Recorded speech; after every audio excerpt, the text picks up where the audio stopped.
भारत देश के राष्ट्रपति रामनाथ कोविंद का कार्यकाल 24 जुलाई को खत्म हो जाएगा और 18 जुलाई को देश को नया मुखिया देने के लिए इलेक्शन कराया जाएगा।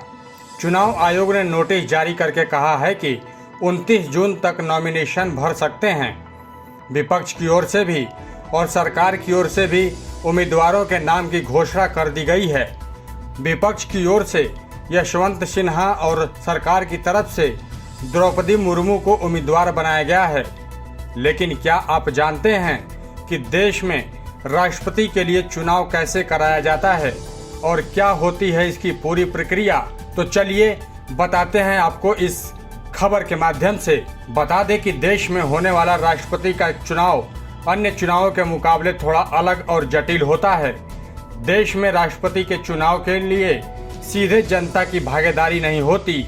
इसके विपरीत जनता का प्रतिनिधित्व करने वाले यानी कि सांसद और विधायक राष्ट्रपति के चुनाव में भाग लेते हैं। लेकिन जो सांसद या विधायक नॉमिनेटेड होते हैं वो इस चुनाव में भाग लेने के योग्य नहीं माने जाते, क्योंकि वो नॉमिनेटेड होते हैं और सीधे जनता के द्वारा चुने नहीं जाते हैं।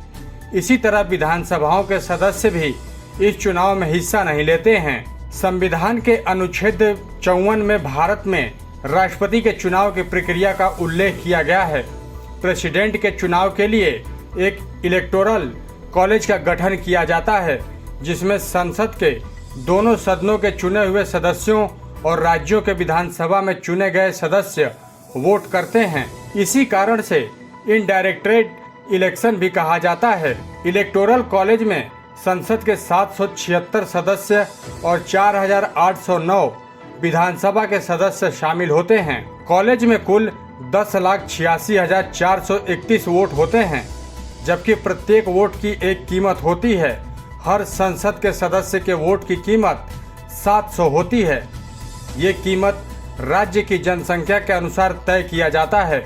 नॉमिनेशन होने के बाद इलेक्शन प्रोसेस में शामिल होने वाले एमपी और एमएलए को वोट देने के लिए बैलेट पेपर दिए जाते हैं। प्रेसिडेंट के इलेक्शन में सिंगल ट्रांसफरेबल वोट का इस्तेमाल किया जाता है।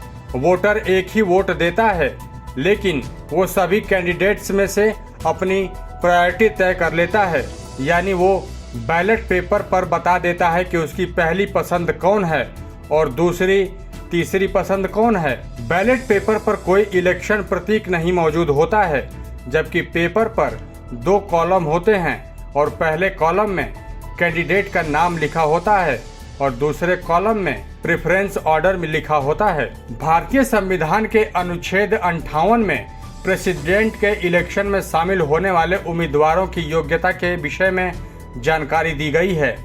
योग्यता के अनुसार उम्मीदवार भारत का एक नागरिक होना चाहिए और उसकी न्यूनतम उम्र 35 वर्ष होनी चाहिए। इसके साथ ही प्रेसिडेंट के इलेक्शन में भाग लेने वाले उम्मीदवार के लिए ये आवश्यक है कि वो किसी लाभ के पद पर ना हो, अन्यथा उसे डिस्क्वालीफाई कर दिया जाएगा। राष्ट्रपति के चुनाव में सबसे अधिक वोट प्राप्त करने वाले उम्मीदवार को विजेता नहीं घोषित किया जाता, बल्कि वही प्रेसिडेंट बनता है जो सांसदों और विधायकों के वोटों के कुल वोटेज का आधा से ज्यादा हिस्सा प्राप्त कर लेता है।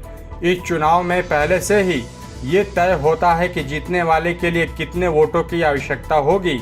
इस बार इलेक्टोरल कॉलेज के सदस्यों के वोटों का कुल वेटेज 10,98,882 है, यानी जीतने के लिए उम्मीदवार को 5,49,442 वोट प्राप्त करने होंगे।